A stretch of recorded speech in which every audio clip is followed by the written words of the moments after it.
In the last video, we talked about quadratic equations and solving them using the quadratic formula. Remember, we got the quadratic formula from ax squared plus bx plus c equals 0. Now, I want to talk a little bit about the form, of a quadratic. So we have a constant, but the constant isn't necessary for it to be quadratic. What we really need is this x squared component. So a could be 1, a could be any kind of a number, but we need the x squared. If we don't have the x squared, we would have something of this form, and this would be linear, and you would get your x's on one side, numbers on the other, and solve for x. So we need the x squared. Now notice that this variable right here in the middle, if you take it and you square it, it shows up over there. So the quadratic in form, which is what we're going to talk about today, quadratic in form means that it has the shape of a quadratic, but it doesn't necessarily look like a simple ax squared plus bx plus c system. So for instance, you might have something like 2 times x plus 1 squared plus 3 times x plus 1 is 0.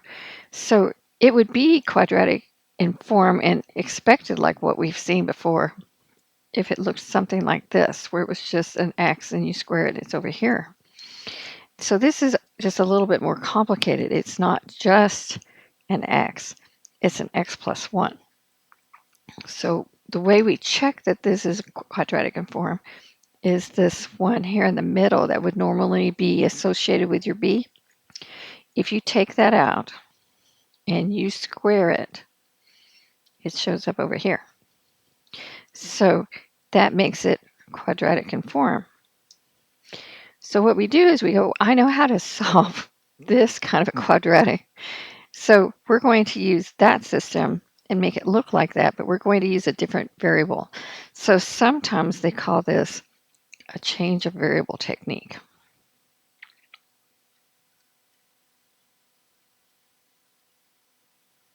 And you'll use this change of variable technique in other courses, whether it's in trig or calculus. You use a lot in calculus.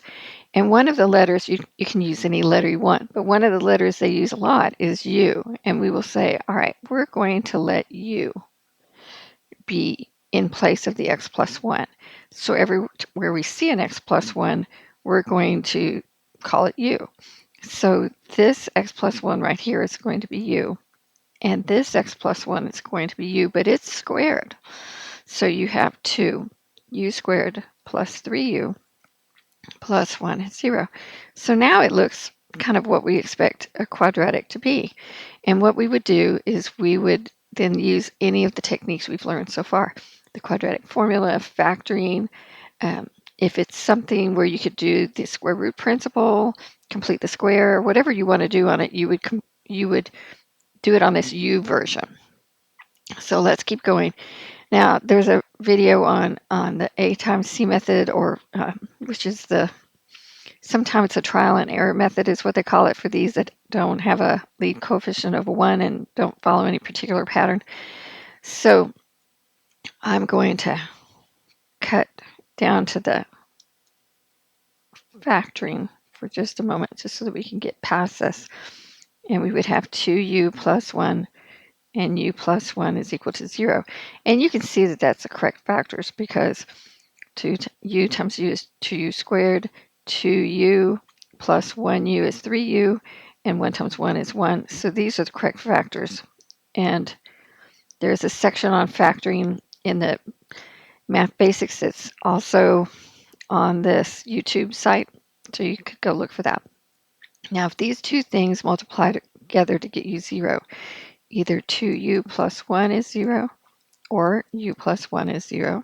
So u is -1 or u is -1/2. Now the concept here about this change of variable technique is you change the variable from the enhanced version of what x is now to u, and you solve for u, and then you have to change it back. because we asked about x, not u.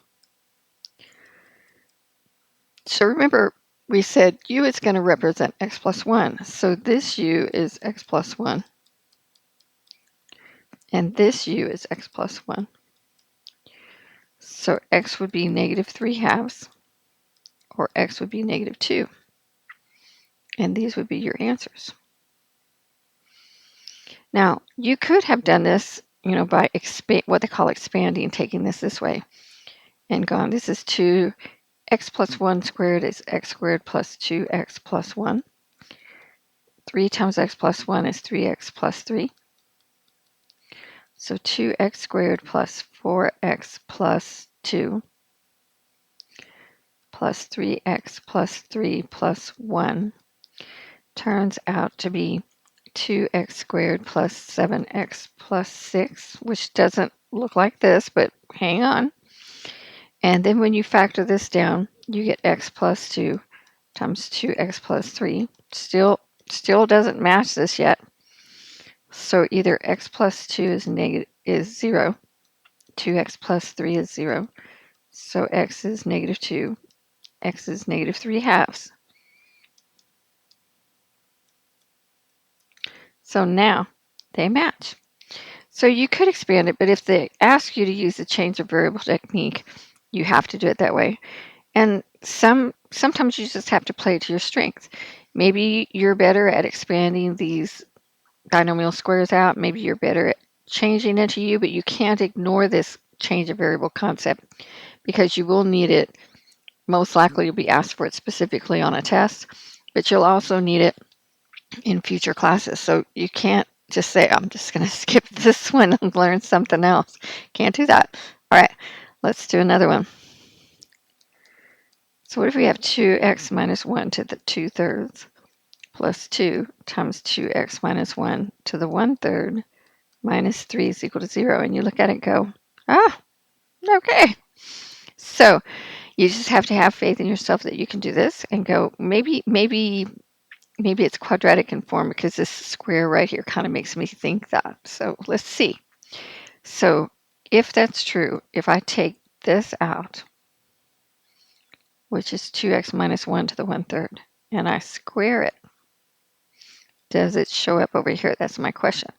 Well, you remember how exponents work. If you raise something to a power and raise it to another power, you multiply. So 2x minus 1 is, that'd be 2/3, so that's a match. So yep, as unusual as this looks, this is quadratic in form. So we're going to let u equal this 2x minus 1 to the 1/3. And then we're going to change the variable out. So u, now, this becomes u, and this becomes u squared. So u squared plus 2u minus 3 is 0. And this one factors very nicely. And you would have a u there and a u there. And say what multiplies to negative 3 and adds to 2, positive 2. That'd be a plus 3 and a negative 1. So u plus 3 is 0, or u minus 1 is 0. So u is negative 3, u is 1. Now what you have to remember is you change it to u, and then you have to change it back. So remember, u was 2x minus 1 to the 1/3.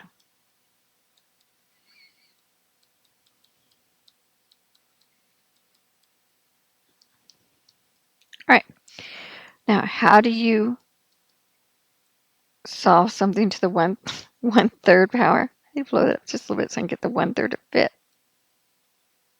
All right, you cube it. So by cubing this side, 1/3 times 3 is 1. You have to cube this side.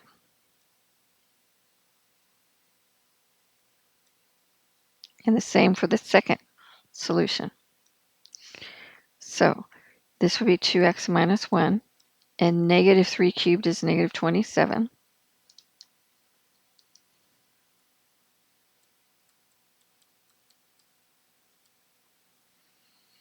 And then this 1/3 and this 3 times each other as 1, so you have 2x minus 1. and 1 to any power is 1. So 2x is negative 26 after you add 1 to both sides. So x is negative 13. 2x is equal to 2. X is 1. Not so bad, is it? So remember to change it, but don't forget to change it back. All right, let's do another one. So if we have x plus 3 square root of x minus 28 is equal to 0. Now, I don't see any blaringly obvious powers on here, but let's see, because, let's face it, we're in the, quadratic and form section, so let's check this out. But you'll develop sort of an instinct for this, all right? So if I take the square root of x out and I square it, does it show up over there? Yes, it does. So it is quadratic in form, so we're going to let u equal the square root of x. So we would have the negative 28. We would have 3, but the square root of x is u now. And this x right here is the square root of x squared, so this would be u squared. You doing okay? If not, back it up and look at that part again. This also has a lead coefficient of a 1. Now remember, theoretically you can run this through the quadratic formula after you get it down to u. You could, complete square whatever you want to. But I want to show you something that you have to watch out for on these. So what multiplies to negative 28 and adds to 3? So how about 7 and negative 4? So u plus 7 is 0, or u minus 4 is 0. So u is 4, u is negative 7. Now remember, we have to change the variable back, and u was originally a square root of x.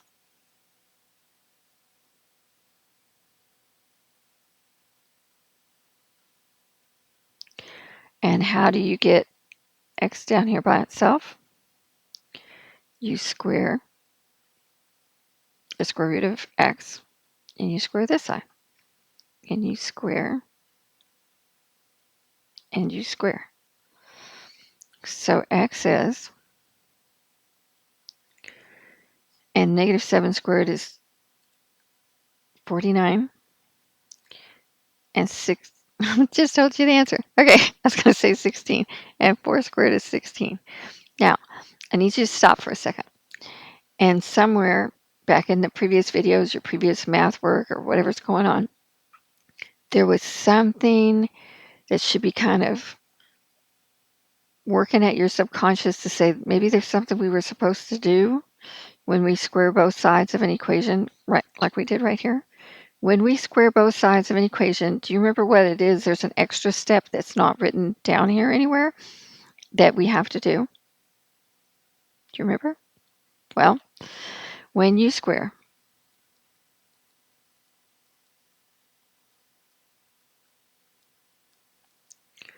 both sides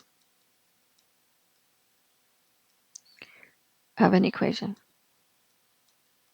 to get a solution, you, and you are the only one that's going to remember to do this, must check your answers, because you would get these things called extraneous answers, which is fancy for saying extras that don't work. Okay, you must check your answers, and the only one that's going to remind you to do that is you. I hate to say you when we're using the u variable, but I think you got which one's u with y-o-u and which one's the variable. So let's check. So if we check 49, we would have, does 49 plus 3 times the square root of 49 minus 28 equals 0? All right. Does 49 plus 3 times 7 minus 28 equals 0? No, because I'm only subtracting 28. When you add these together, it's not going to be 0. So this is a no. Let's check x is 16. Does 16 plus 3 times the square root of 16 minus 28 equals 0?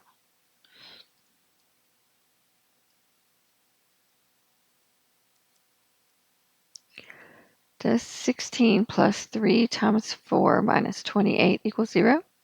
16 plus 12 minus 28? Yep, that's 0. So this one checks,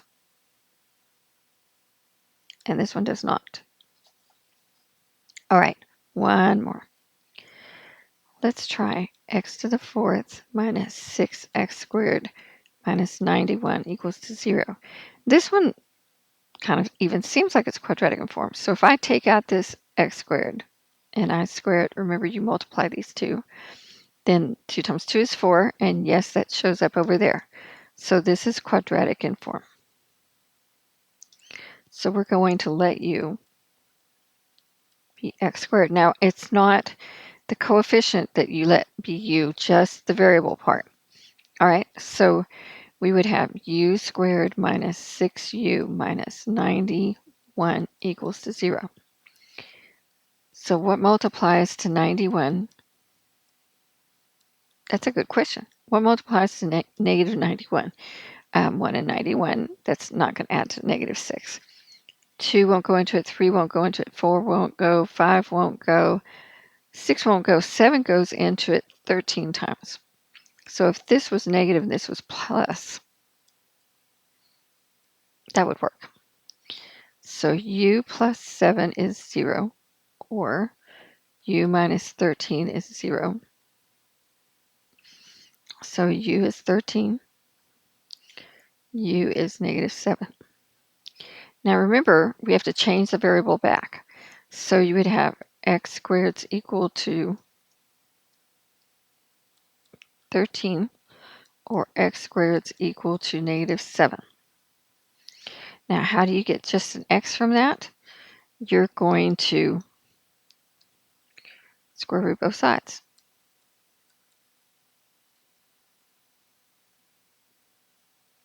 So you square root this side, square root that side, square root this side, square root that side. So the square root of x squared is x. And do you remember that when you square rooted both sides, there was something you were supposed to do? Do you remember what that was? You were supposed to not forget the plus or minus. Now, this square root of a negative says there's an I in there. And 7 is prime, so there's no square hidden in it. And some of you may write it as square root of 7i. It just depends on what format you've been taught, your book, and what the computer software, if you're doing your homework that way, does. Plus or minus the square root of 13. Now, so let's go back up here. So remember this right here. When you square both sides of an equation, you must check your answers. Okay, when you square root,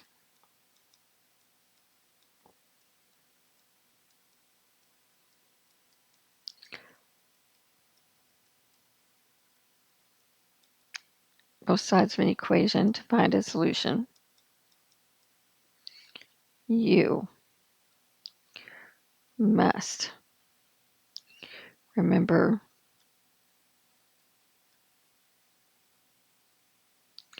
the plus or minus. Okay, so these are two things, and sometimes students get them mixed up when they're saying it. They'll say square instead of square root, or square root when they mean square, or vice versa. But you have to keep these straight. So when you square both sides like this, right, you have to check your answers. Okay, when you square root both sides like this, you have to remember the plus or minus. So whether you're squaring or square rooting, there's something to remember. You have to keep them straight. Now, just so that you will know, and you don't have to check these. If you did the math correctly and you followed all your steps correctly, you're not going to get an extraneous answer. But it wouldn't hurt you to check them if you have time so that you can correct your work before your teacher does. But just in case you've never checked one of these, I want to check x equals this I square root of 7, just so you can see how it works when you check an imaginary answer in there. All right, so you would have I square root of 7 to the 4th minus 6 times I square root of 7 squared minus 91. Is that equal to 0? All right. Now, what you've got is this is a monomial inside, so the 4th applies to both. And you have I squared square root of 7 squared minus 91 is 0. All right. I to the 4th, remember, I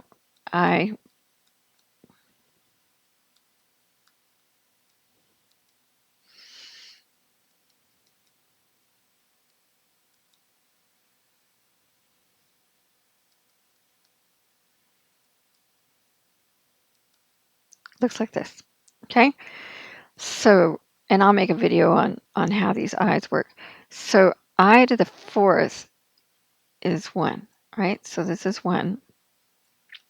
The square root of 7 to the 4th is the square root of 7 squared again. So the square root of 7 is 7. 7 squared is 49. So this is 1 times 49 minus, right, 6. I squared is a negative 1. Square root of 7 squared is 7. Minus 91 is 0. Maybe. Does 49 plus 42 minus 91 equal 0? Yes, it does. So just so that you can see that you can check these i's in there in case you want to, just wanted you to see it once. But you don't have to check these answers for extraneous ones. You get extraneous answers, extras that you have to discard, like up here. You get extraneous answers when you square both sides. Not when you cube both sides or fifth both sides, raising something to an odd power, but when you square both sides, then you sometimes get extra extraneous answers, so you must check those. But when you square root both sides, you have to remember the plus or minus. Okay? All right. There you go. Now, in the next video, we're going to talk about story problems and how to apply all of these techniques to examples that are, little stories that you read and come up with a solution to. So, see you at the next video.